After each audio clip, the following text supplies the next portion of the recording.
I'll make you have some regrets, and no, I never forget. So now you have a few debts, that shit, it needs to be paid with blood or some sort of pain. You caused a permanent stain, which has determined your fate. I've never seen so clear, I feel the end and it's near. The day of reckoning's here, the sound of deafening fear. You won't die if you try, you just might get a little bit of trouble, pay IFE right in your side. You would never see me coming. You won't die if you try, you just might get a little bit of trouble, pay IFE right in your side. NFL Nation, who that nation? How you doing, baby? Come on in. I'm Dolph Jackson, and this is the Come On In Sports Network. You're now rocking with As the NFL Turns. Tonight, family, is a very special night. We have a very special guest coming on. Listen, family, you already know the doors are open, so come on in. And with that being said, here's a sneak preview of our guest tonight.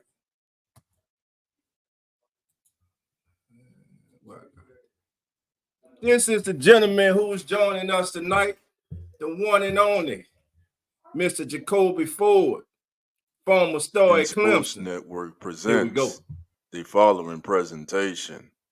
Come on in.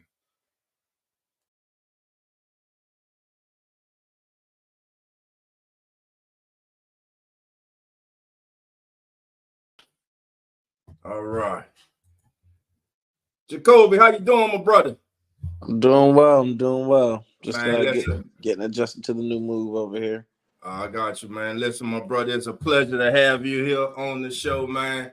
And listen, man, we're gonna have some fun tonight, bro. Go ask you a few questions, man. Get your thoughts, man, on a few things going around the NFL, and we gonna go from there, man. Got a few family members. Sounds great, man. Sounds good. All right, let's do it, man. I've been looking forward to it, brother. All right, they're already in the chat. Elite Goods, how you doing? Come on in. Uncle Jerry's in the house. Jerry, how you doing? Come on in. My guy's in the building, the one and only. St. John Butler, how you doing? Come on in. All right, family, thank y'all for being here. Listen, the man of the hour is here. He is in the house, Mr. Jacoby Ford, former Clemson, Oakland Raider, also spent time up in Canada in the Canadian Football League. With that being said, family, let's get to it. Jacoby, again, we thank you for being here, my brother. And the first thing I got to ask you, Jacoby, man, is how big a role did your parents and the family elders in your family play in your football life and your life in general? They played a major role. My mom, my dad, especially my brother. My brother, he's 9 years older than me. So, that started playing football inside the house to running around outside with him and the guys, being the youngest one out there, still trying to keep up with them. So that was one thing that always pushed me. I was playing with the older guys, and then my mom, she didn't play the radio, just old school. Okay. Do right in school. You can do your sports. If you mess up, you can't play. So you gotta make sure you can't play these sports without the schoolwork. So I learned that at a young age early, and my dad just made sure he was always there. My dad was always there. He recorded everything, gave advice, let us play football, let us do everything that we wanted to do, and just always showed up. From little league to all the way up to the NFL. So just really thankful for supporting cast from the beginning all the way to the end of it. That's great, man. That's great, man, because you need that support. That no one gets to the level you got to, man, without having that support system. Yes, sir. Yes, sir. Yes, sir. All right. Jacoby, at what age did you start playing organized football? 6 years old. 6 years old when I started. Okay, yes, okay. Sir. What did you play? A little bit of everything? Offense, defense, both ways? Play a little bit of everything. Started at running back, played a little bit of a receiver, played a little bit of nose tackle. Whenever I started doing a little bit of tackle football when I first started in a different league. So I mean, I played around. I played a little bit of everything. With everything. They eventually honed in. I'd just be running back, receiver Gotcha. during Little League. Right. So my next question is, when did you develop that love for football? I'm thinking because you had that older brother, you guys are playing in the house, you're playing tackle in the house, you're hanging out with him and the guys. So it was really at a young age that you developed that love for football. Yeah, it was really him. Just going to his games from Lake Loudoun, where I ended up playing, to Cardinal Newman High School, where I ended up going as well. And then he went to Florida State, and I was able to see him win. They won multiple national championships, and I was around a winning culture, so I saw what it was like, and it was something that I fell in love with because my brother always kept me next to him, so he always kept me involved and just kept me into it. So I always wanted to be good at football. I wanted to be exactly where he was at, and that was just something I really appreciated and I loved about him. Great. All right, family. Jacoby Wilburn and John by the co-hosts of the Keeping It Real Who That Sports podcast, and as the NFL Turns podcast, the one and only Coach Rock. Coach, how you doing tonight?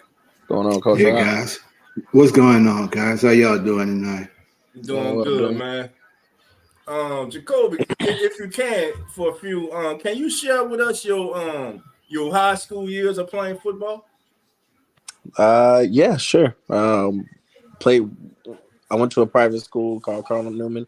When I was there, we had a freshman team, we had a JV team, and then we had a varsity team. I played on the freshman team, did good, and then got to JV, messed up actually a little bit in freshman/JV. My mom actually made me sit out, so that kind of knocked some sense back into me with doing the schoolwork. Gotcha. So you was a bad kid. You need that sometime. Yeah, just fell off track a little bit, and got behind the 8 ball. It's a mistake I never made actually ever again from then. So that's one thing I'll tell my kids now that I coach. You just never make the same mistake twice. And I started playing varsity at the end of JV.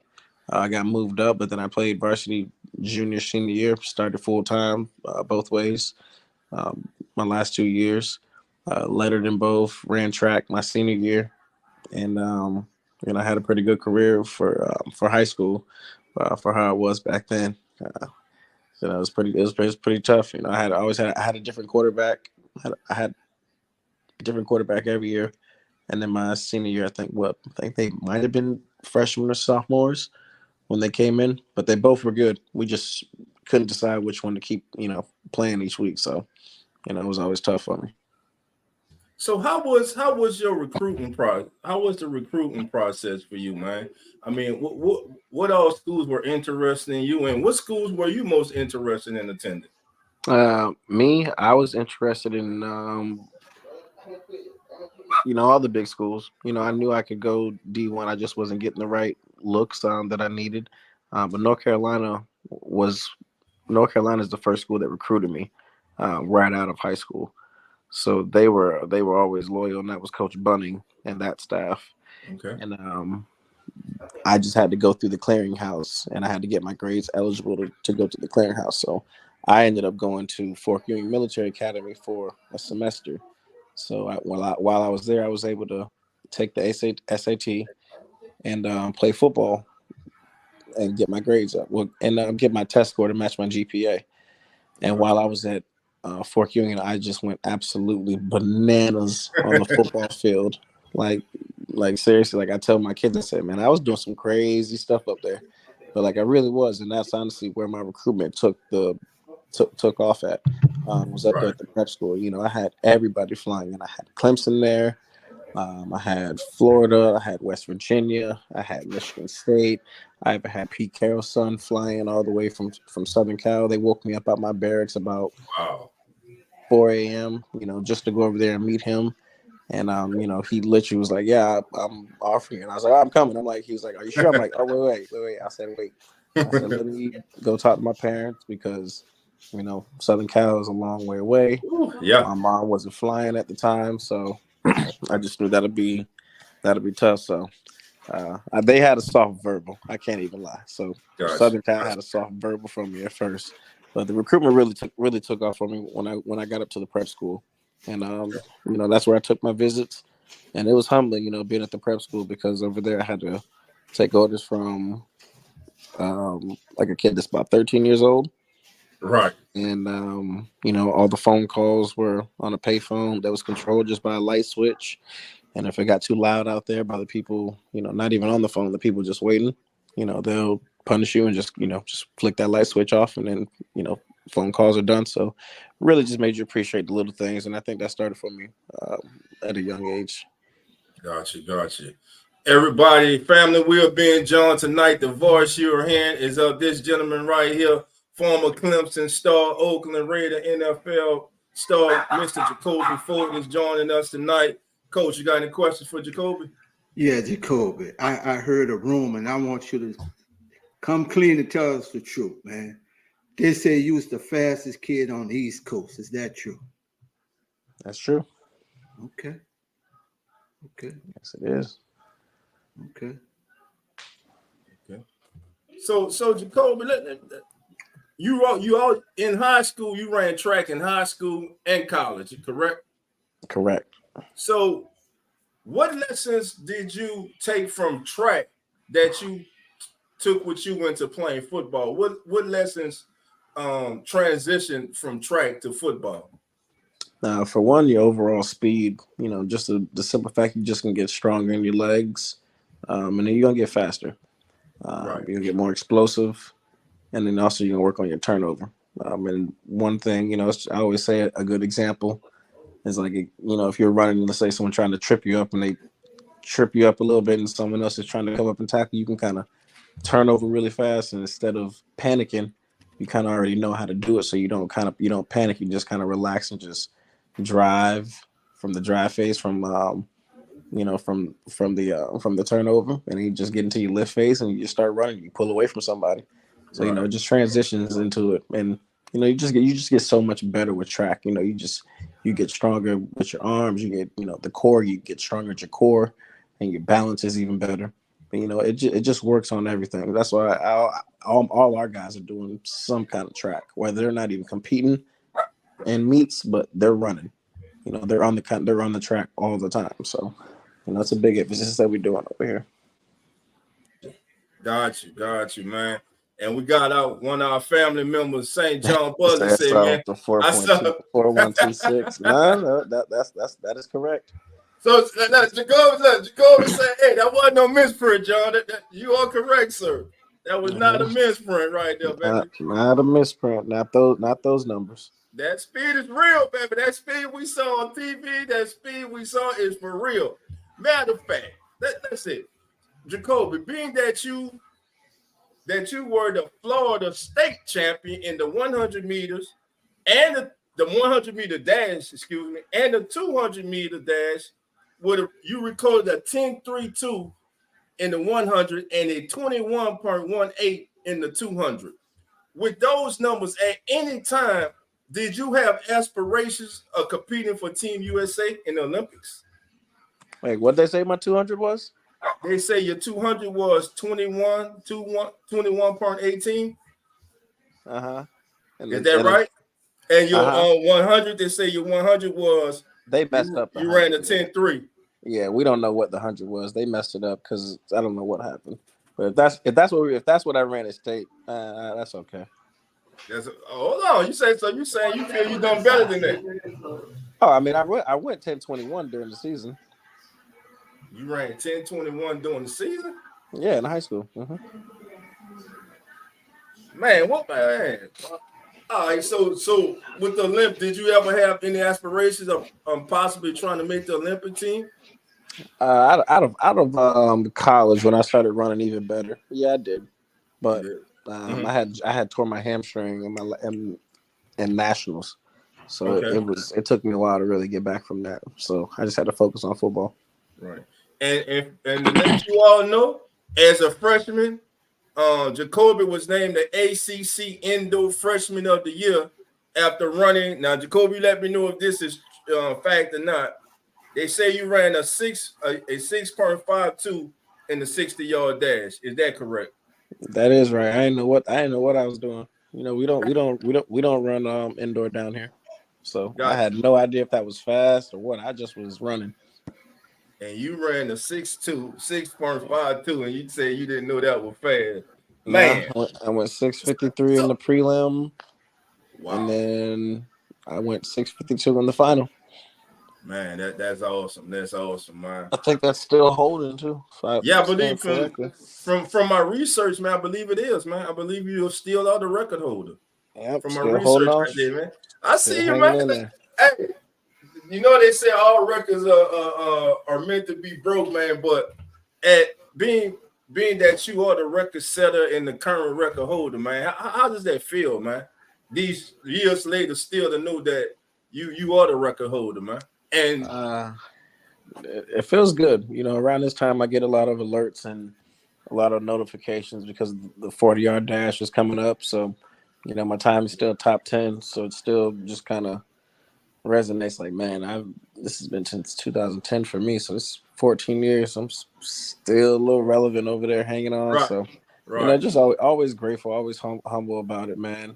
And, it's always fun to see whenever my kids actually react. They be like, "Oh, coach, Come I didn't on know you in can." Sports I'm like, Network "Yeah." I'm like, presents. yeah, guys, I used to run a little bit, so they'll like to try me here and there, but So that's what I was about to ask you, man. How old is your oldest, man? The fans, the kid, how often they try you, man? They be like, man, coach living in yesteryear, man. this You a ain't new got it group. no more. Yeah, these a new group here. These ones, this group here, they like to try me a little bit more, but not more so even just running, just try to size me up. But Hey, they all mean well. They're a good group of kids. They're all that's good, young. man. They're growing. They take the workouts pretty serious. And, they've been buying into the program that we've been putting in for them. So it's been good for them. So I'm excited. We got some good kids that came in. Got some skilled guys that came in. Got some big boys that came in. So I'm excited about that. I got me another receiver. Got a dog out there. Okay. So I can't wait to get him going. So. It's gonna be a good year for us. It's gonna be a good year for us. We went a lot further than what people thought we would last year, so can't wait. So Jacoby, let everybody know the name of the school that you're coaching and the area that you're coaching in, my brother. I coach over at West Boca High School, down over here in Florida.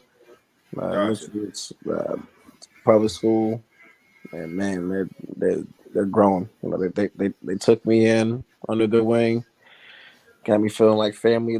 They take care of my daughter. My daughter goes after her all the time with me in practice. So, they make sure she's okay. So, Right. man, I couldn't ask for anything better. That's great, man. That's great, man. And then I just moved actually right by the school too. So, Little shorter commute. Shorter commute for you. Yeah, it's gonna be right. He did listen on that reverse. This is it right here. It was over. I'm gonna tell you when it was over. Right there, it was over. It was over right there. Look at that. You just playing with him right there. Your boy just gave up. Like, man, I'm not about to just keep running after this, man. Waste of time, man. Coach, you got a question for Jacoby? Yeah, this kind of a personal question, Jacoby. I know you went to Clemson. You attended Clemson University, and right now, my oldest daughter is actually going to be a senior next year, and she is looking to attend Clemson. It's one of the schools of her top 5 right now. Can you kind of give me an insight what it is to be on the campus of Clemson and per se the university itself, how it is overall? I mean, it's a once in a lifetime time now. The university has grown so much since I've been there, and it was already growing when I was there. But now I see it now, and I just see how much it's grown. I see the atmosphere that is there. It's a winning atmosphere there. It's people that love Clemson. There's also nothing in Clemson but Clemson. It's nothing. The closest town is Seneca, Anderson. Then you got Greenville that's around there. You're not too far from Charlotte. You're not too far from Atlanta. So it's a lot of places to get to. She don't need to get nowhere. She don't need nothing but you don't need to get no. I'm just saying. When the family comes in town, right. the family want to go go visit somewhere different. But it's a good place. It's a good place to be. It's a homey place, and it makes you feel like home. You always get a good group of people there, and I was definitely gonna meet your forever friends there. I still got people that I'm very close with, and they live all the way in California. I still make sure I make time to link up with them at least once a year somewhere, whether it's on this coast or the other coast. So, those are the friendships that you look for. Those are the ones you want. So what is a night like at the second Death Valley, not the original Death Valley, but the second Death Valley? What is a night like? What's the second? that the Death Valley is up in Baton Rouge, but I know y'all call it Death Valley too up there. I only know mine. But I mean, after we go take that bus ride around and go run down that hill, like the real Tigers do and rub that rock. You have your family. You come out there and meet afterwards, and you can go grab a bite to eat depending on the time of the game. A night game, obviously, you're not going to eat afterwards, but an early game, you got plenty of places to go downtown to eat. Sometimes the coaches have some things. Sometimes the coaches have people over, or players have things with their other parents. It's always a big little community. Or if you was like me, I always had a tailgate to go to because I was just so friendly and just so personable out there that everybody would invite me to tailgates after the game. So I would always bring my parents, and they would always get fed, have unlimited. My mom would have all the lemonade she wanted. My dad, he'd have his one Bud Light beer. That's all he needed. And me, I got all the food and all the friendships and all the people that still love me there still to this day. I'm still cool with my tailgate people, actually, to be exact. Okay. What was the biggest challenge for you mentally and physically playing football, man? When times were tough, or you might not had a good game, or just something, maybe a family issue. What was the biggest challenges for you playing football? I think when I went to that prep school, that kind of got me ready for that. Being away from everybody.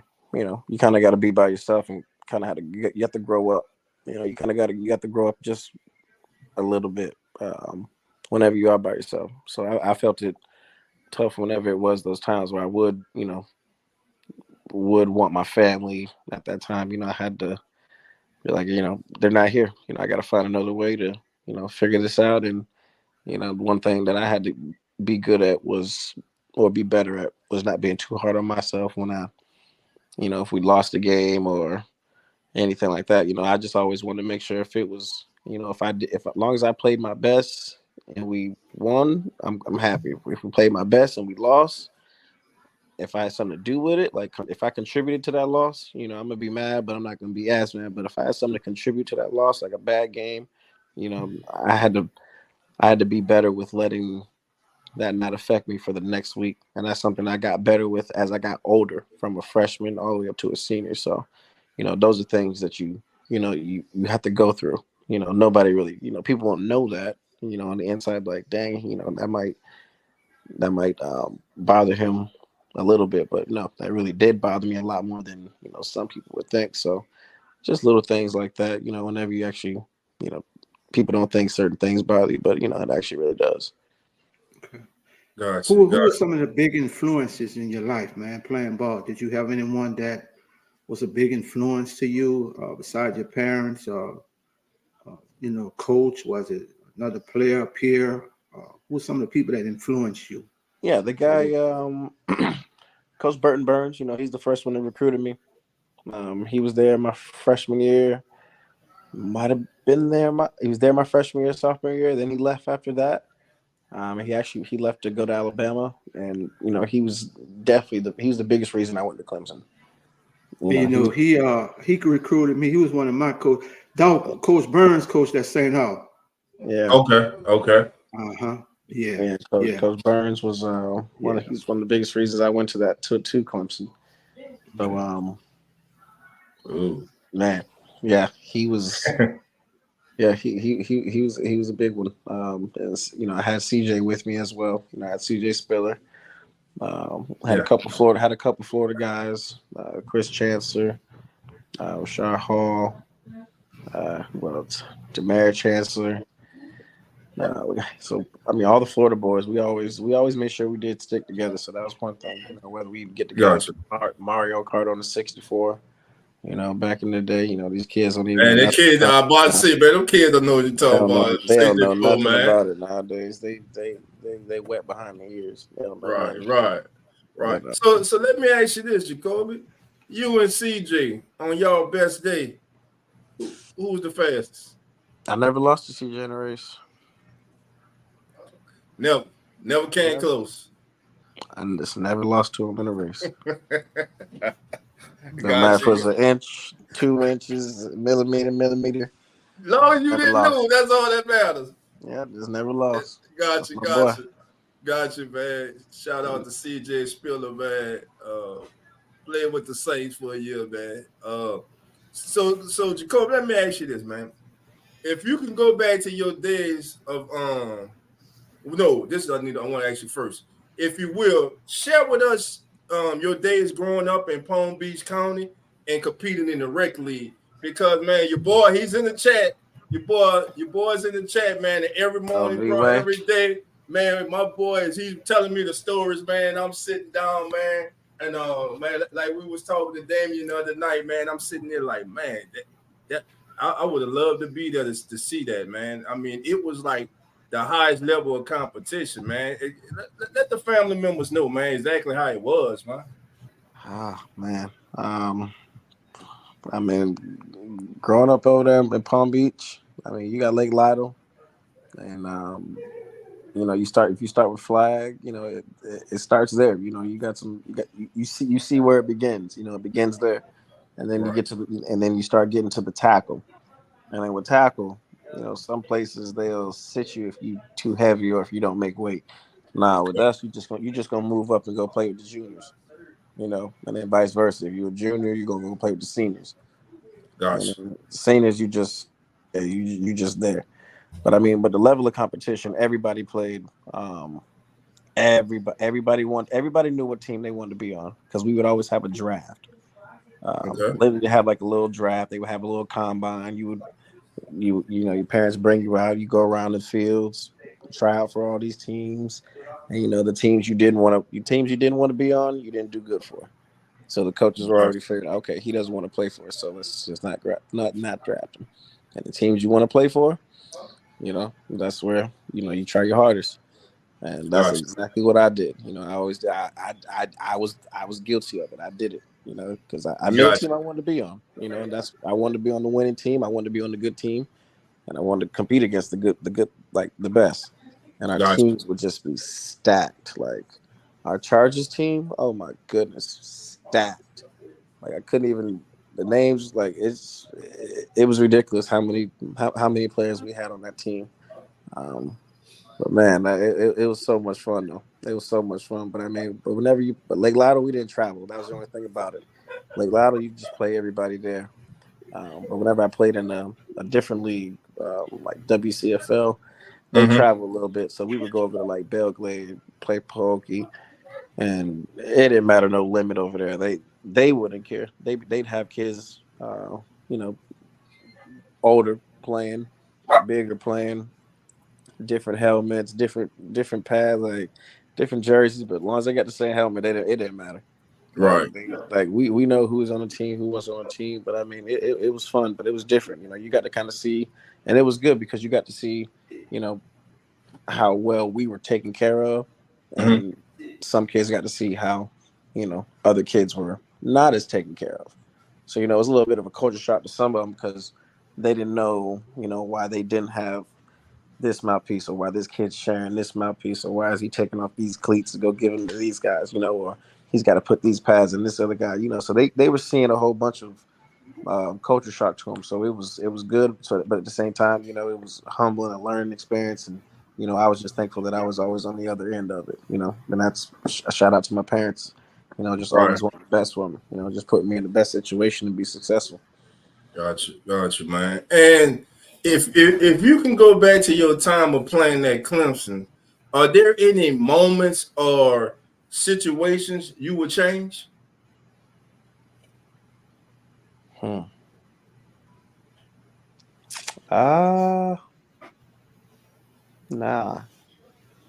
No, I think I'm good. Good, all right. I Now, think I'm good. Don, this is one question I got to know. I've been thinking about this all day. How does a kid as talented as you and a South Florida kid not go to the U, man? How that happen? They only wanted to give me a track scholarship. Wow. They didn't offer you a scholarship in football, just track. No. But then even when I got to the prep school still. And you go to prep school, you tear it up, and they still refuse to notice your talent as a football player. And they just want you to run track. Yes, sir. Man. So how did that make you feel? It just lit fire to me. That's it. I just use it as fire. Told Florida State, they just knew not to recruit me just through my brother. So, right. They never had a shot. Florida had a good chance, but then I saw Percy Harvin was going there, so I was like, nah, I'm good. But still, could have went there, but just didn't. I wanted to be just not Florida. Yeah, I wanted to be the guy. Just a dislike for Florida State, I see.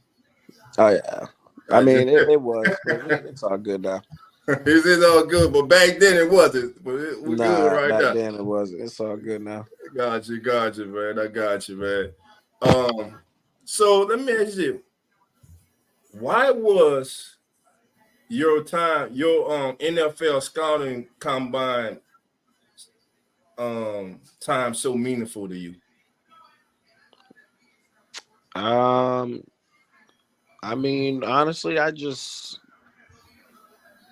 really care about the record. I just wanted to run. I just wanted to represent, myself, my university, the guys I've been training. Right. The guy that was training me, Tony Villani, he was a big reason why we were able to, to run those times, because we didn't need to focus on the back end. We just that year for the combine, and that was my goal. So that goal was accomplished. So the time definitely wanted to be faster, but I'll take the 4.28. Right. Now, the reason I asked too, man, I read something, and of course, let me know if it's accurate. Mm-hmm. It stated that you wanted that when you were 6 years old, that you wanted to be at the NFL Combine, and it was the dream. It was a dream of yours to make it to the NFL Combine. Is that accurate? Very accurate. At 6 years old, you sitting there watching your brother, because your brother, I assume your brother went to the Combine and participated, correct? I'm trying to remember if he did or not. I think he just had a pro day. Just had a pro day. Okay. Mm-hmm. So you sitting at home, you watching the pro days, you watching the NFL Combine, man. You 6 years old, man, and you like, man, one day that's gonna be me. I'm gonna be on that stage, man. So when I asked you that question earlier, that's what I was trying to get to, man. You 6 years old, and now when it finally happened, bro, you are there. You're in that moment. I mean, was it ever a time when you just took a deep breath, stepped back, and was like, wow, man, I made it here? Did it ever come a moment? Yeah, it hit me. It hit me that the night of me getting drafted. Like after everything just kind of settled and everybody was gone. That's when I just kind of had my own time to myself finally, and that's when I just kind of lost it, and it hit me. And it was a dream come true. It was it was something that doesn't happen often. Where we are from. I just wanted to go out there and represent my city, represent my county, represent my family, myself, and just try to leave a legacy behind, and and just to show that you don't have to be the biggest guy to make it to the NFL and be successful, at the next level. And I just try to make sure I just take any and all of my wisdom now that I have gained and get back now, so these kids now can know, how to play this game and, how to be successful at it and be ready whenever they get to college, to where, they're not going to be shocked. It's Right. not going to be no foreign language to them. It's going to be mostly everything that they're going to hear is what I'm going to tell them, what I'm going to teach them. So when they get there, they're ready to go play. And they Ready can to go. play fast. Yep. Instead of thinking. Yep. Jacoby, I want to stay. I want to stay right there in that moment. You get drafted the 4th round, the 108th pick in the 2010 NFL draft. Who made that call to you? Was it the Raiders GM? Was it the coach? Who made the Tom call Cable. to you? Okay. Tom Cable. Yeah. Tom Cable. And when you got that call, and you saw other receivers go before you, that you may have felt that you should have went before them. Did that light a fire under you going in the 4th round to say, I should have went, high in the draft, or were you comfortable, that I finally made it, or did that light a fire you when you went into the training camp? No, I definitely was, disappointed to be going into the 4th round, but at the same time, I was thankful to be drafted, in the beginning of it. But I definitely, took note of who was drafted before me. I just want to make sure I went out there and just performed. My number was called. I didn't know how the season was going to go. I didn't know when my number was going to get called, and I was literally just a guy out there at the time. And then I just got an opportunity right before bye week against the Chiefs. We had a couple guys go down, and I went out there and just started making plays, and the ball just kept coming my way. I just was out there just balling eventually after that. And the game started slowing down for me. And eventually I just came right into my element, and they just started playing the offense through me and playing to my strengths. And I was out there just having fun, and you can see it. What was that first day of practice like, actually walking out on the field and you see these guys that you watch, play on Sundays, and some of them you may have idolized or looked up to, and you're like, wow, man, I'm actually on the field with these guys. Now, what was that first day of practice like for you walking out onto that facility? Yeah, exactly like that. Like, I can't believe I'm on the field with these guys. I couldn't believe I was in the NFL, putting on a Raider helmet, going out here to be with, some grown men. Here I am, I'm still a kid coming from college. You still don't quite get it right then. Eventually you do, but right when you're first coming in, it's like, oh man, that's Nambi Osama over there. So it's like, like big fan of him, but got to go against him. And had Lewis Murphy over there, had Darren McFadden, Jamarcus Russell, had Jason Campbell, had Charlie Fry. Like, had so many guys out there. Darius Hayward Bay, just it was a lot. It was a lot going on in the process, but at the same time, you had to go out there and be ready. I had to go out there and perform, and my job wasn't safe just because I was drafted. I definitely learned that, and that's something you learn early, how much of a business it is. It's fun. It's all fun, but at the same time, that NFL is a business.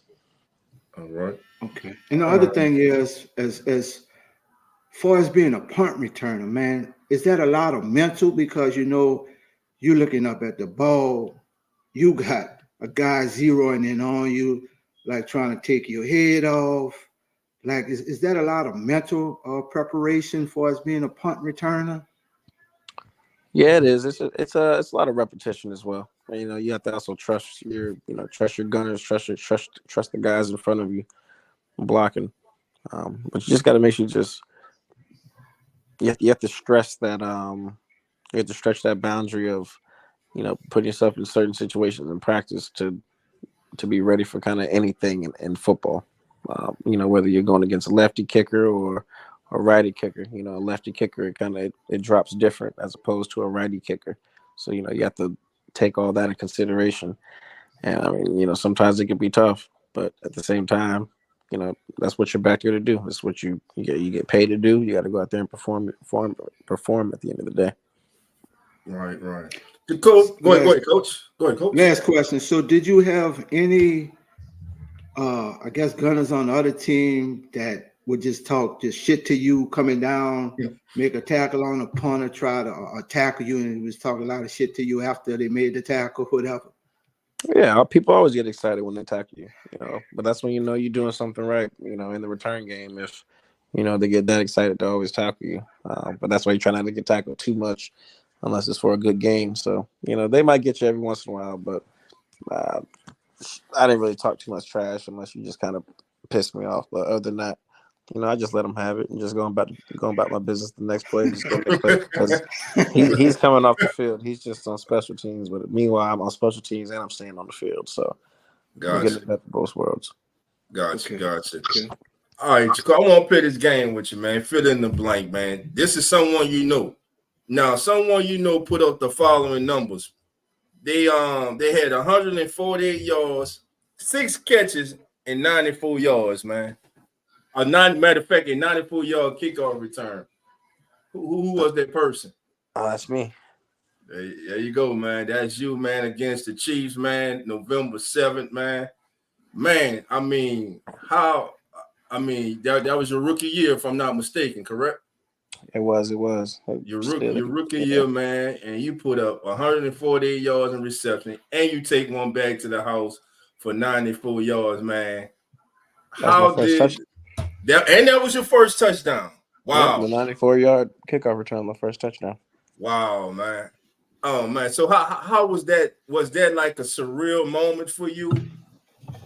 It was great. We schemed it up. We schemed it up the right way, and I had those 10 other guys in front of me blocking, and all I had to do was just make 2 cuts, right? And I was out of there. And and we needed a spark. We were down 10-0 at the time, coming out of halftime, and we needed a spark, and that's what we had. And after that, we just kind of got into our own element, and the game just started coming to me after that. Right. And it just became football. It just became football. Gotcha. Yep. That's something you've been doing all your life. Exactly. Right. So my next question is this, man.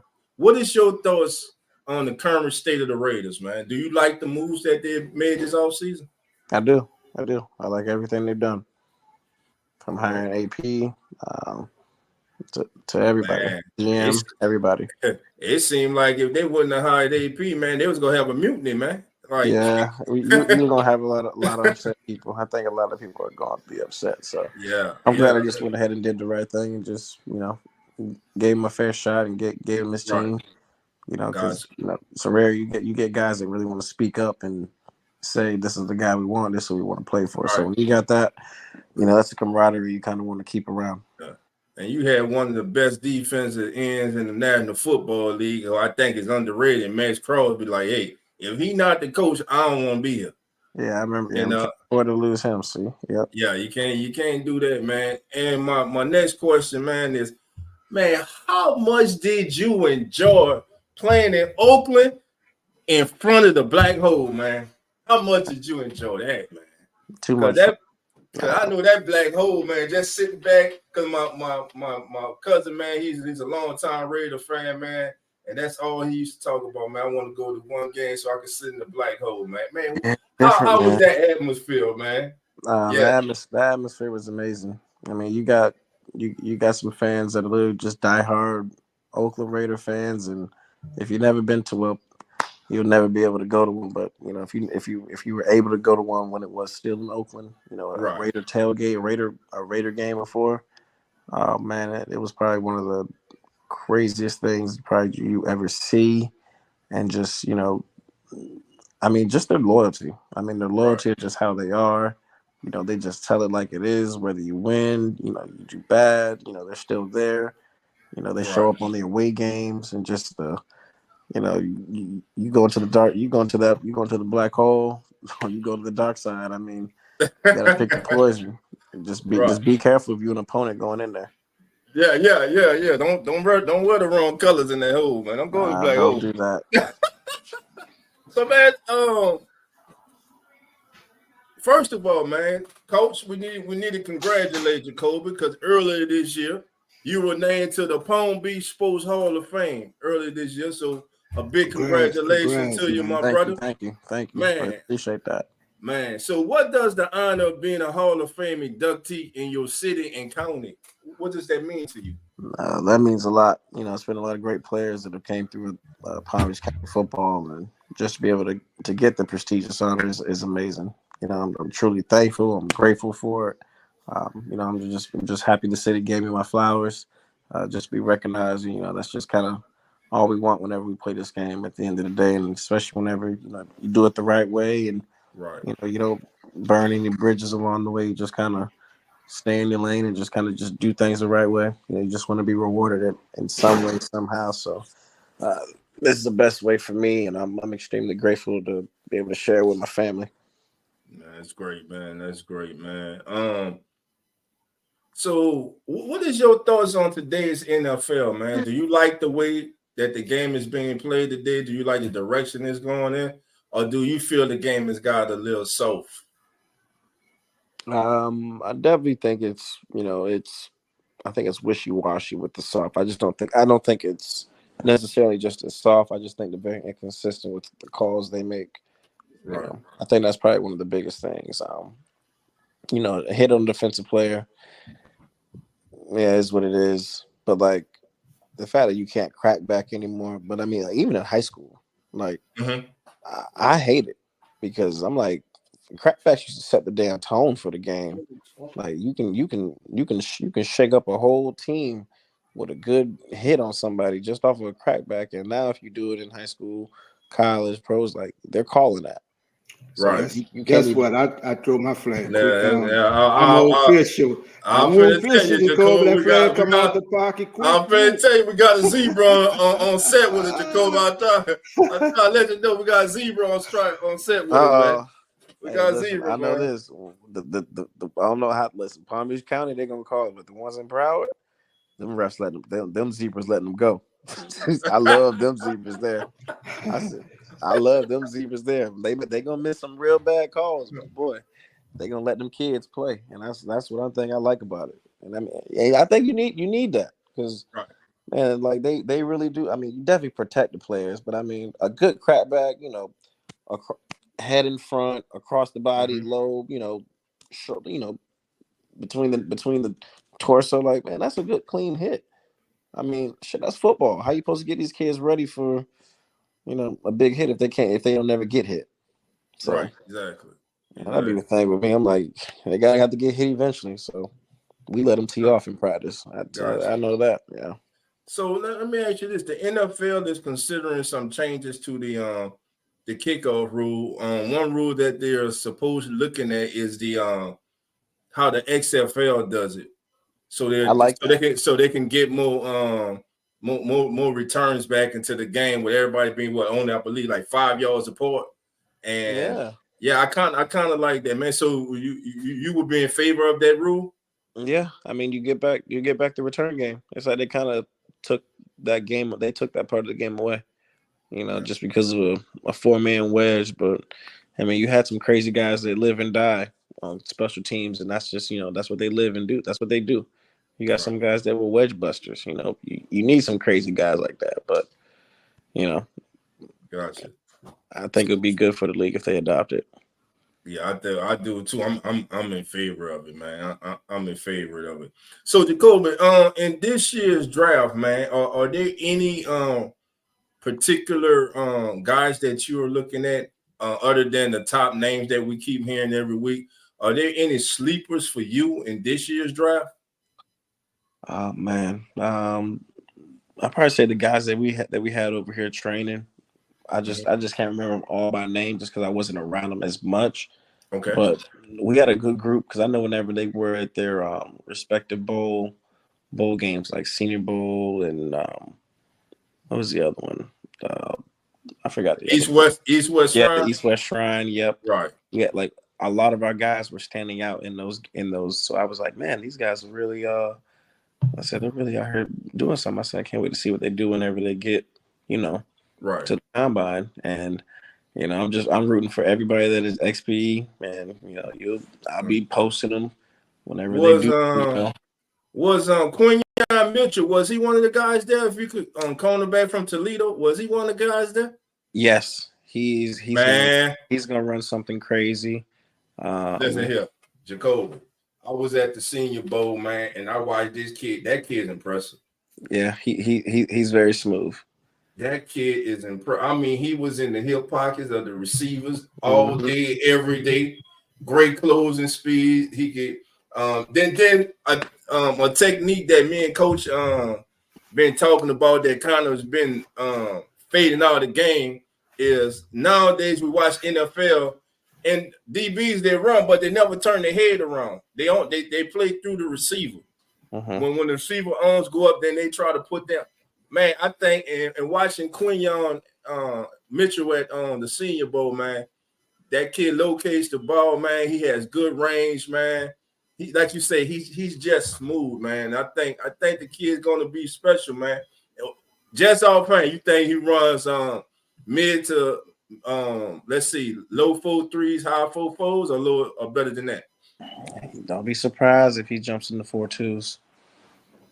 Listen. If he run a 4.2, one of the DBs, I think the DBs are Saturday, I believe, because I know tomorrow is the D lineman and the D lineman and linebackers tomorrow. If Quinyon Mitchell runs a 4.2, he's shooting up, but he already in the top 20 in most people's mock drafts and stuff. I'm telling you, he run a 4.2, Coach. He going top 10. He jumped to the top 10, man. Hey, Dolph, Jacoby, I'm gonna just say this and not cutting you off. I gotta go. My daughter just texted me. She plays travel volleyball. Her practice is over. Jacoby, thank you for coming on, man. I look forward to keep seeing things you do, man. Appreciate your time, man. Dolph, I get with you. Coach out for the night, man. All right, big brother. Okay. Appreciate you. All right. And yeah, so yeah, man, Quinyon Mitchell is special, man. And before you get out of here, Jacoby, my last question to you, my brother, is this. If Jacoby Ford today, the guy you are today, the man you are today, if you can go back in time and talk to the 12-year-old Jacoby Ford, what would that conversation be like? It's a private conversation because it's a lot of things I got to just give that man to be real successful with. But I will tell you, I will tell the 12-year-old Jacoby, make sure he don't mess up that sophomore year of high school, and that'll help him out a little bit in his career though. But that's that's a nice private conversation just because of everything I done been through and in my life, that's something I definitely wouldn't, I got to keep that one there to myself. Got you, man. Well, listen, Jacoby, man, it is an honor and a pleasure, my brother. Listen, you family now, man. You welcome here anytime, man. Matter of fact, man, we're going to start doing a special, man, when we start looking at, we're breaking down the draft, looking at the running backs and DBs, man, and we'll love to have you come back on and get your perspective about this year's draft class, man. Yeah, just hit me up. I'll be around. Right. No problem, man. Again, thank you, my brother. Ladies and gentlemen, let's give it up once again for the one and only Mr. Jacoby Ford. He's been our guest tonight, and he is now officially family. So with that being said, family, he got to get the trumpets, too. We got to give him the trumpet salute tonight, man. We got to give him the trumpet salute tonight, man. Yeah, man, I got a new toy, bro. Every now and then they let me play my toy. There you go. Jacoby's official now, man. You're officially family, man. Yep. He's officially family, man. Again, Jacoby, thank you, my brother. Everybody in the chat, thank y'all for being here. It was a great show, man. Jacoby, man, have a great evening, man. You too, man. Thank you. Great, man. Look, good luck to you and your team, man. And again, once again, congratulations on being inducted into the PB Sports Hall of Fame, man. It's well deserved, my brother. And we'll definitely be talking soon, my brother. You have a good evening. Appreciate you. Thank you. All I really appreciate it. Yes, sir. Bye-bye. All right, family. That was the one and only Mr. Jacoby Ford. Listen, I'm Dolph Jackson. This is the Come On In Sports Network, home of As the NFL Turns podcast. And of course, Who That Nation, stand up. The Keeping It Real Who That Sports podcast. We'll be back Friday with the Keeping It Real Who That Sports podcast. Everything that's going on with the Saints. Of course, the scouting combine has started. Tomorrow, the D linemen and the linebackers, I believe, are first up. So we'll definitely be touching on that. Who's standing out? what's the buzz going around Indianapolis with that. But until then, family, everyone have a good night, and I'll see you later. We are.